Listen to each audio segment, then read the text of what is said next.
তৃণমূল কংগ্রেসের আরো account freeze, তৃণমূলের আরো অ্যাকাউন্ট ফ্রিজ করল বিধাননগর সাইবার পুলিশ। জয়নগরের তৃণমূল বিধায়ক বিশ্বনাথ দাসের করা অভিযোগের ভিত্তিতেই তদন্ত শুরু করেছিল পুলিশ।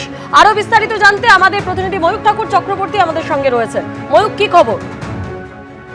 দেখো, কিছুদিন আগে জয়নগরের বিধায়ক বিশ্বনাথ দাস তিনি কমপ্লেন করেন এবং তার কমপ্লেনের ভিত্তিতে বিধাননগর কমিশনারেটের সাইবার পুলিশ এই তৃণমূলের অ্যাকাউন্ট সংক্রান্ত তদন্ত সেটা শুরু করে এবং সেটা শুরু করার পর যে বেসরকারি ব্যাংকে অ্যাকাউন্ট রয়েছে সেই অ্যাকাউন্ট সেখান থেকে তারা তথ্য চেয়ে পাঠায় এবং ইতিমধ্যেই অভিযোগকারী যিনি ছিলেন এবং তার সঙ্গে আরো বেশ কয়েকজন তাদের স্টেটমেন্টও বয়ানও পুলিশ আধিকারিকরা রেকর্ড করেছে।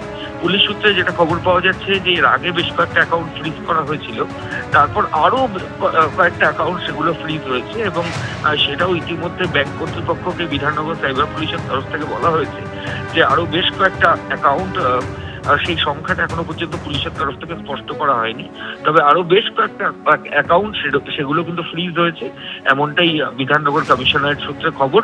তদন্তের স্বার্থে এই অ্যাকাউন্টগুলোকে ফ্রিজ করে রাখা হয়েছে। এই অ্যাকাউন্টের লেনদেন সংক্রান্ত যে তথ্য সেটা পুলিশ আধিকারিকরা খতিয়ে দেখছেন। ধন্যবাদ ময়ূক। আসানসোলে ফের চলল বুলডোজার, ফুটপাত দখল মুক্ত করতে উচ্ছেদ অভিযান শুরু করলো প্রশাসন।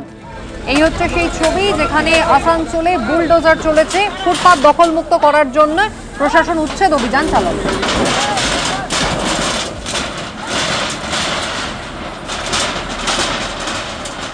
গতকাল দুপুরে বাজারের রাস্তা দিয়ে যাওয়ার সময় যানজট দেখে গাড়ি থেকে নেমে পড়েন পুর নগর উন্নয়ন দপ্তরের মন্ত্রী অগ্নিমিত্রা পাল। নিজেই ব্যবসায়ীদের সতর্ক করে বলেন ফুটপাত ছেড়ে দিতে।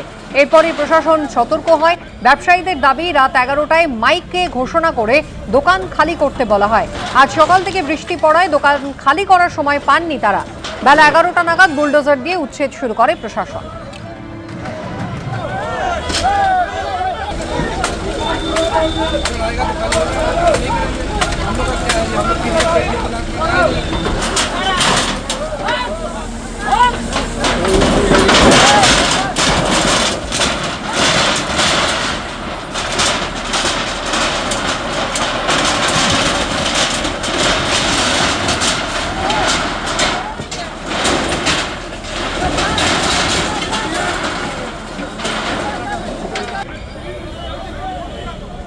গতকাল পুর নগর উন্নয়ন মন্ত্রী তিনি দাঁড়িয়ে পড়েন, একেবারে ফুটপাত দখলমুক্ত করার নির্দেশ তিনি দেন এবং তারপরে কিন্তু আজ রাত্রিবেলা মাইকে ঘোষণা করা হয় খালি করার জন্য। যদিও আজ সকাল থেকে বৃষ্টি পড়ায় দোকানিরা অভিযোগ করেছেন যে তারা দোকান খালি করতে পারেননি, কিন্তু আজ সকাল থেকে বুলডোজার চলেছে, যেখানে সেখানে পার্কিং, তাই জন্য কাঁটা লাগিয়ে দেওয়া হয়। ড্রাইভার কে আছে এটা?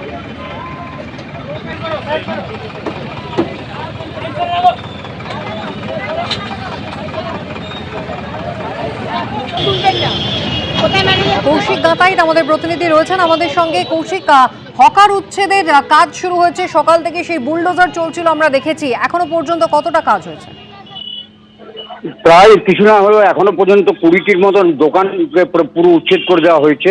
এবং যেটা ঘটনা যে গতকাল অগ্নিমিত্রা পাল, যিনি পুর নগর উন্নয়ন মন্ত্রী, তিনি যখন রাস্তা দিয়ে ওই আসানসোল, এটা মেন বাজার আর কি আসানসোলের, সেখান দিয়ে আসছিলেন, তখন যানজট দেখে তিনি ক্ষোভ প্রকাশ করেন এবং সেখানে আধিকারিকরা তার সঙ্গে ছিলেন এবং পুলিশের, এবং তাদের সঙ্গে তিনি একদম নেমে পড়েন রাস্তাতে এবং তারপর তখনই দোকানিদের একদম স্পষ্ট ভাষা নির্দেশ দেন যে ফুটপাত দখল মুক্ত করতে হবে, ফুটপাত থেকে দোকান সরিয়ে নিতে হবে। এরপরে তিনি সেখান থেকে চলে যান।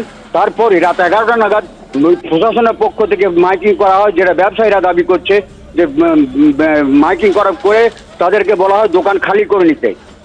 রাত 11টায় এই মাইকিং করার পর আজ সকাল থেকে এখানে আবহাওয়া অত্যন্ত খারাপ হয়ে যায় এবং বৃষ্টি পড়তে শুরু করে এবং প্রচুর জিনিসপত্র রয়েছে দোকানে এবং সেগুলো সরাসরি সময় পায়নি। এবং তারপর 11টার থেকে, সকাল 11টার থেকে প্রশাসন বুলডোজার দিয়ে একের পর এক দোকান উচ্ছেদ করা শুরু করে দেয়। এখনো পর্যন্ত প্রায় 20টির মতন দোকান উচ্ছেদ হয়ে গেছে, যা নিয়ে ক্ষোভ প্রকাশ করছে কিন্তু ব্যবসায়ীরা। কৌশিক, ধন্যবাদ। এবিপি আনন্দ, এগিয়ে থাকে, এগিয়ে রাখে।